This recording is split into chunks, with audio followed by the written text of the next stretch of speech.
Alright, so I think it's time to update you on the MR2 Audi engine swaps, conversions and kit and all the stuff and the series, because this is the first one of the long series of MR2s that we're gonna make with Steve and sell them because people was asking for it. So why not? Alright, so this one here in particular, sorry, it's taking me much longer than usually would take. Usually it was gonna take me about 2 weeks, 2 to 3 weeks to knock one off, complete, finished, ready to obviously drive off. Now this one here, I'm using it to optimize everything. Exhaust, intercooler, a couple of things, and I'm looking to get everything as factory working as possible, but also no missing on the performance. And I get back to the performance in a second, but first of all, let me explain what I'm talking about, factory looking stuff. For example, I've just optimized, a few days ago, I've optimized the cooling system, and everything is very simple. I'm gonna make all the details. Now I'm gonna run through basically all the stuff. You probably won't be able to see it from everything installed, but very soon, next one, I got another 2 engines to build, 2 complete setups for this. So I'm gonna use one of those and I'm gonna explain you everything. But it's gonna be all on the table, the whole system, and I'm gonna go through everything. I'm gonna show you all the details. But for now, just trust me on this. The cooling system has been optimized, so it's running actually simpler than MR2 original, or very similar. Oh, hold on. There you go. Sorry for that. Compressor always goes on. I have to turn it off from there, but as we hear, this is Steve's MR2. That turbo is looking mean. However, sorry for that. Compressor come on. So, optimize the cooling system. It runs better than the original MR2 and actually better than the original Audi one. We hybridize it and achieve very simple solutions and very efficient. This is slightly different than the first versions we used to run, than the one that Steve had, the one I used to run on my Frog and all that stuff. This is just better. It's just cleaner, less hoses, less pipes, just very simple. Self-bleeding system, which is important, and all that stuff. Now, everything is, like we said, very simple to work on it. You can actually work on this car and on this engine much better than the original engine. You can remove the plan. You can do all the jobs you want on the engine, servicing, repairing, taking apart, take the head off. You can even change the pistons, rods, and crank in situ. You don't have to remove the engine. It is so easy. Even the timing belt and whatever to do with the timing, it could be done in situ without removing the engine from the chassis. And it's actually fairly easy. Steve Donnelly was like, I was scared, but it's actually very simple. So everything works up very good. Mega happy with all the stuff. Now, when it comes to the price, because all of this, when you do it properly, okay, because there's one big difference between doing this in a driveway or doing this as a one-off. You just adapt this stuff, whatever you have this in house, just put it on, adapt it. I'm not saying bulging the stuff together because that's even cheaper, but just one-off is completely different than doing this in series. In series, I have to work up everything that has to be, I have to be able to repeat that in sequence, and the parts, they have to be widely available. I'm not gonna look for something exotic that I'm gonna buy 2 of them and then where to find it. So all this work requires time, and again, development, because you have to be there, test it, try it. Sometimes, I did spend a lot of money and stuff just didn't work as expected. So I'm sorry, not gonna recover that money. Next part, and next solution, until we have a really good solution, the one I'm happy with. And there are a lot of parts that we're using, and it comes to actually quite a lot of money to make this work properly and beautifully, again, like factory. If you're just doing a swap yourself, like the most common K20, one of these swaps, and just throw in the driveway, it probably comes to something cheaper as the material goes, because again, you're able to recycle more of those stuff and not using everything perfect. It doesn't have to work as good as this as a factory just to work. But again, there is a huge difference between that kind of job and this kind of job. This is, you jump in a car and it drives and just works like a factory car. But not only that, you have to be able to service the car normally. Wherever you go to any mechanic is easy. There's nothing special. There's nothing, oh, who built the car? You have to go there because you have no idea what's going on here. Is a mess or is it complicated? All the stuff. No, this has to be simple. Also, repairing the car, so diagnosing the problems if they occur and repairing the problems. Again, some ideology, it has to be simple.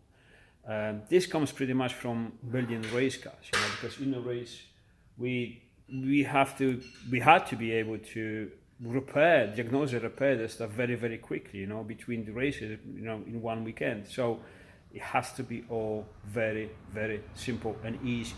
The problem is to achieve the simplicity, the work to get there is actually difficult. It works different. When you burst the stuff together, let's call it this way, so you get a job done the easy way, it comes out as complicated because it's all different parts pushed together, blah, blah. So this is a bit funny. Now, let's give it a second. There you go, quiet now. So, that being said, I'm trying to keep the costs down. Now, we know these engines, I test them, I inspect them, everything. We put lots of new stuff, new clutch, new starter motor, new flywheel, loads of new stuff. However, there are bits that, for example, this is a charge pipe. The pipe that goes from the turbo to the air filter, which is going to be there. These are generally in a very good condition. We're not using neither this are going to make a bunks to plug them off, but I'm not going to buy one of those parts. I think they come to over £130 in silicone, exactly the same shape, they're doing exactly the same job, they just shinier. I'm not going to buy it. I'm going to use these ones, unless obviously they're in a bad condition because I have to inspect every single part, but these are good, so I just leave them. It serves no performance purpose apart being prettier if you get it in silicone. So because I'm spending so much money on this stuff anyway, and this money will have to go back to me, so it results in the cost of the car, I save money there because it really is not needed. And if a customer, whatever, wants that in silicone, wants that pretty, it's always time to do it. Just remove that, put that one on, and there you go, it's prettier. Same for the charge pipe, this one here, for example. I was trying to look how to hook this intercooler up, and a standard pipe from the turbo outlet to there, it just works, and it actually has a fitting for the blower valve. Now, blower valves, I don't like to use them, Steve don't like to use them, but some people likes to use them, so we're gonna blanket off, but in case a customer wants to use it, there you go, it's already there, so you can put one on. And again, these pipes here, they're very strong, no need to change it. This is stainless, so you can actually polish up very nicely, and it's durable. Again, it's eternal because it's stainless, and it comes over there. So I'm only gonna have to modify the intercooler from here to there, make a joiner, and off we go. It's very simple. Again, is it the prettiest thing in the world? Absolutely not.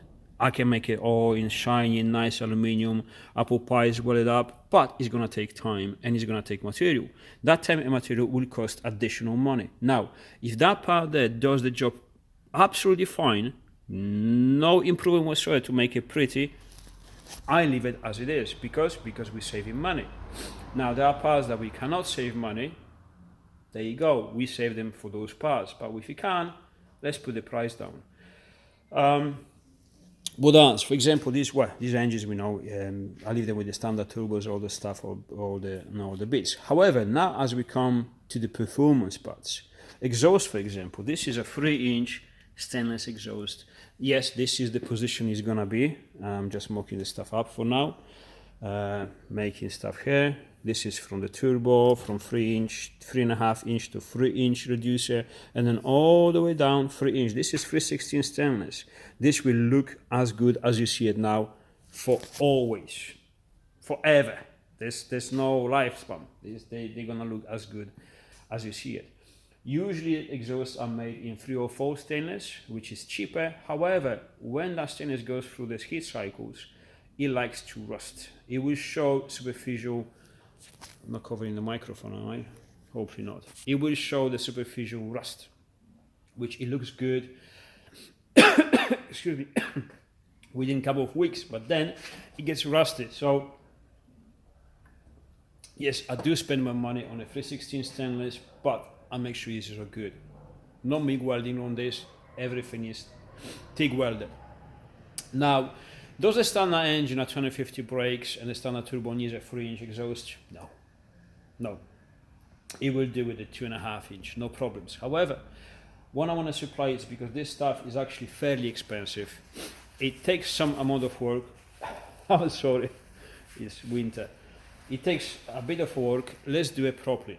Now, it's actually very tight to squeeze a 3-inch exhaust there, but I want to do it in the first place. I want to give the car to the customer with 3-inch exhaust and also 3-inch intercooler because I want it to be ready for the big part. Because again, we're selling this at 250 to 170 brakes because of the standard internals. Keep it safe, keep it standard, which is, bear in mind, that's enough. You know, it's like for most people, this would be like scary fast.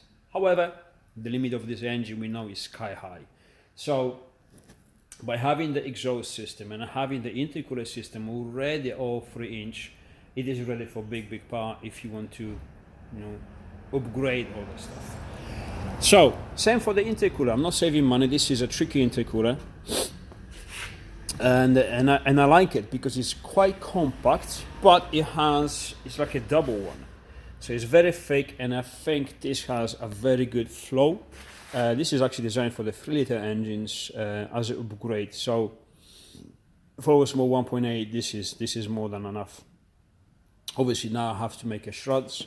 I have to separate obviously the heat from the engine to the intercooler to make sure the real setup with the intercooler works, because to make the intercooler on the back, not having the air flowing through the intercooler from the front as usually is made, is a little bit more tricky, because in the front you just put it in the front of the car and that's all you have to be worried about it. On the back is different.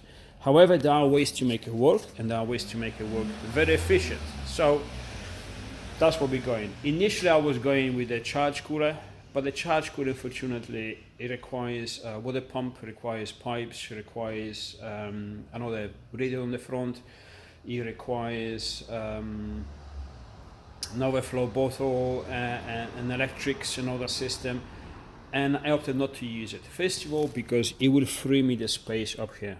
I want the standard battery to be in a standard place, everything looking and works like factory.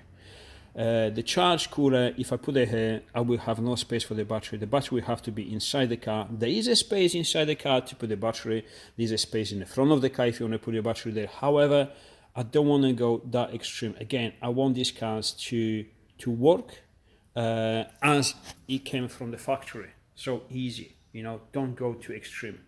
And also because I lower the costs this way. And if I make it work this way without compromises, then I'm happy. And to be honest, I prefer the intercooler. Steve has a charge cooler. We experimented with this one. He's gonna go intercooler too because he's got the same mind. You know, that one is very extreme. He's got a massive charge cooler behind his seats. I should be able to show you just as a reference. You know, because this is extreme, so you can do it. It's there. You see, that's the charge cooler there. So it's a different story, but for more normal use or daily use or more fun car, it's gonna be intercooler because it's simpler. There's nothing to go wrong with. You have the intercooler. Between the intercooler and the turbo, you have 2 pipes. That's all. You know, so there's nothing to go wrong with. It's simpler because then you have to service the car, you have to take care of the car. And then if you put the charge cooler on, there's another system that you will have to look after. Which, are there any downsides or any positive sides from using the charge cooler instead of the intercooler? Not really, it's just 2 different things. But daily use, intercooler for me all day long. So we went intercooler.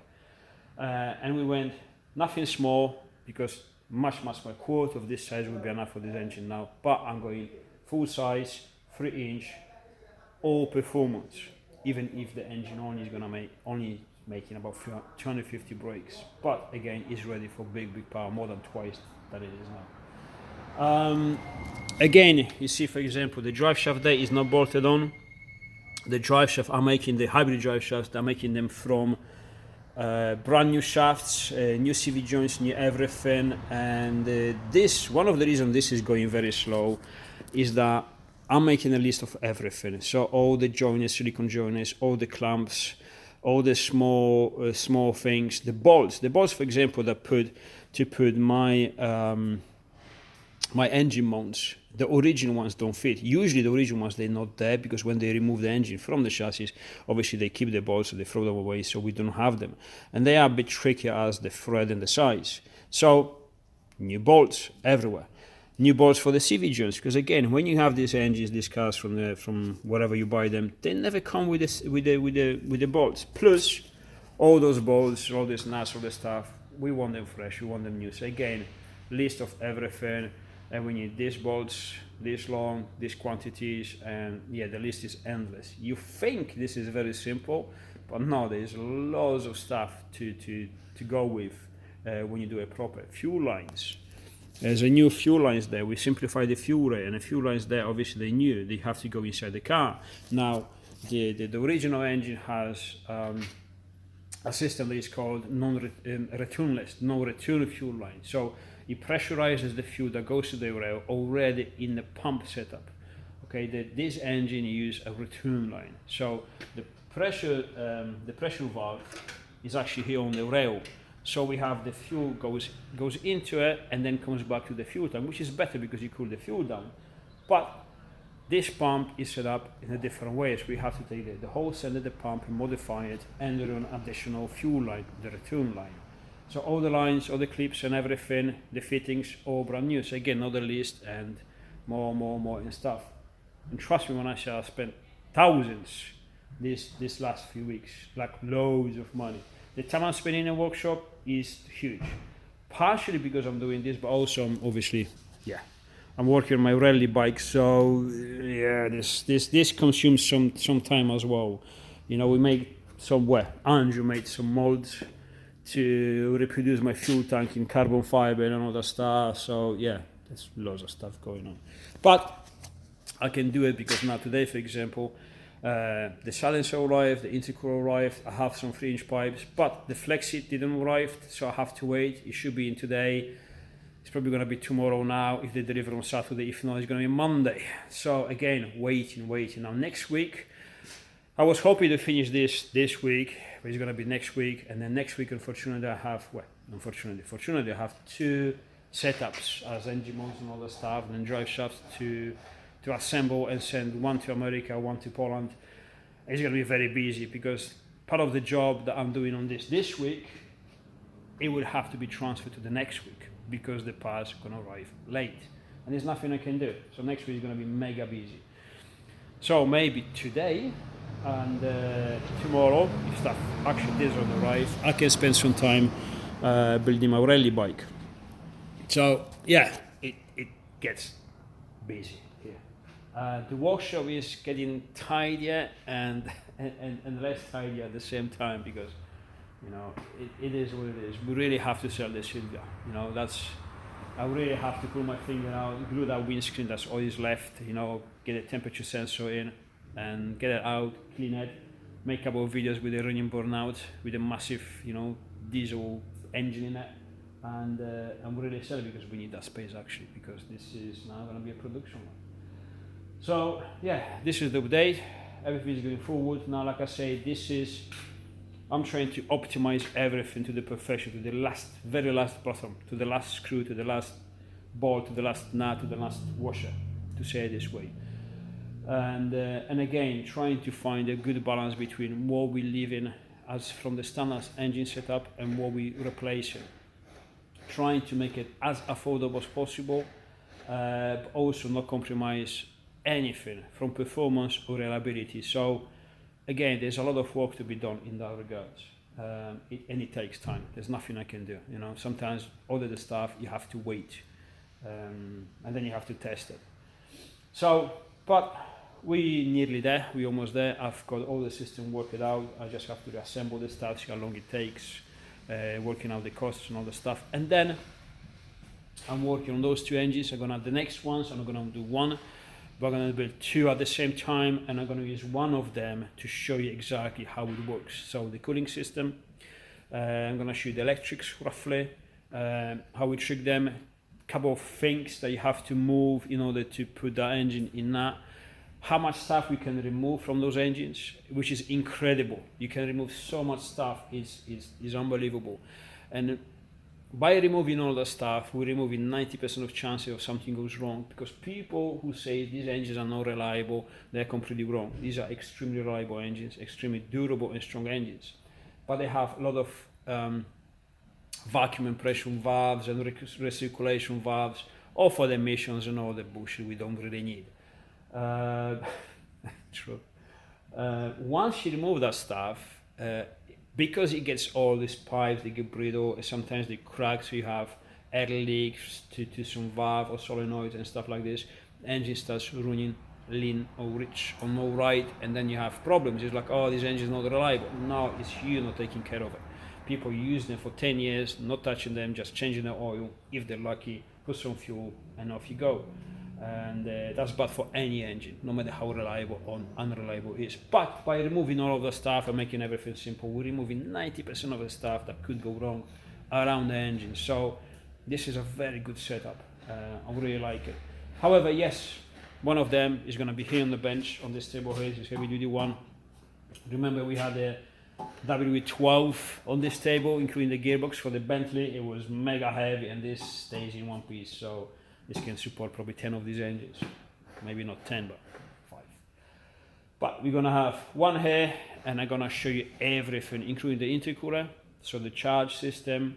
I'm gonna plug the exhaust system. I'm gonna put you the drive shafts, the fuel system, and everything. What you see here inside the engine bay, complete, is gonna be on the table here, and I'm gonna show everything, how it's fitted, what we have to modify to make it work correctly, all the tricks and bits and the bolts and everything. So it's about time. And then next one, I'm still working on it. Next one is going to be the wiring room. I know people waiting for this. The wiring room, I have to work out. I want to work out a couple of additional things, and that is the engine management light, because we have all the dash working. Everything works like the factory. So your ABS works. I've said this many times, but let me repeat. ABS works. Your power steering works, because we know an MR2 is electric. So if the engine is not running, that is not running either. So when you do, for example, the K20 swap, which is the most popular swap in America, you have to run all these electric gizmos, all the stuff to make it work. In this, none of that stuff. Nothing is needed. We trick the standard ECU, it thinks everything works. So everything works as a factory. However, there's one thing that doesn't work, which is the engine management light. Unfortunately, that one is very sensitive. Whatever is wrong with the engine, one sensor which is out of calibration, that gauge, that small light will go on. And you have to understand, we have no engine here. We have no standard engine. So the standard ECU that senses obviously all the stuff and sends the signal to the clocks to put the light on. Whatever is wrong, it will be on. We have none of the original sensors, nothing. So it's a bit tricky to get it off. So we have to plug that into the new ECU, Audi ECU. But even the Audi ECU have something missing. So we have to work on the software as well, and then hardwire into the MR2 wiring system. But it's slightly different. It works in a different way, so it's a bit tricky. This is the last thing I want to work out, and then after that I'm going to release the wiring loom diagram, because like I said, I don't want to do it, I don't want to waste time, I don't have a patience with electrics, and if I have to do electrics, it will cost so much that you probably don't want to pay for it, because if it's any less, it's not worth for me spending any time on it. So I'd rather release that to the general public. I do development, I do the research, and I'm going to release all the wiring diagrams and everything, so you can do it yourself or whoever want to do it. Obviously, if you order a car with us from me, you just get a car, you know. It's gonna be what it's gonna be. How much it's gonna cost, I'm not sure yet, because we're pricing this everything up. Like I say, trying to keep the cost down, but it will be what it will be. Everything works, so you don't have to worry about that. If you order the whole setup, like, because I can send all the engines, so everything is ready to be fitted to MR2, engine mounts, the gear linkage shifter, the intercooler, the exhaust, everything that you see here. You can take it off, put on a pallet and send it. You can put everything in your MR2, and everything is designed to fit without any modifications, apart a couple of brackets. You know, some brackets maybe you have to put on. It's like, for example, this is an old bracket from the exhaust. It has to be chopped off. Where is it? I think I put it in the bin now. There's another bracket, which is this one here, and it goes here, for example. So it goes something like this. It's not needed. It's almost in the way of the intercooler. I have to chop it off. So this couple of things, if I'm not there, you have to do it on your own. But apart that, everything fits, you know. So if you order that, will it come with the wiring loom? I am not sure yet. Part of the reason is because for that I need a donor wiring loom from the original car, from the MR2, from the original engine, because I hybridized them. And if something is paying us, I just don't want to do it. I have to be honest, you know. I've got so much work on my head already. It's just, but we'll see. Maybe, I don't know. I will have to decide about that. Maybe yes. Obviously, need to finish the bike too, because this is my distraction, and we need no distractions when we have so much work on our heads. All right, I think this is enough for the update. It's supposed to be 10 minutes, and it's probably half an hour. Yeah, it is almost half an hour. So that's it. However, this is now gonna show later on what it is. The car is good, blah blah. We're gonna clean the subframe, which is actually in a good condition. Very unusual for these cars. Clean the wheels, put new tires, put new brakes, and she's gonna be for sale. Oh, and we have fresh roof to put on. Not new, but really fresh one. Actually, Steve gave it to me. So there you go. And it's gonna be for sale very quickly, probably in a couple of weeks' time, I would say. Yeah. All right. Bye bye for now.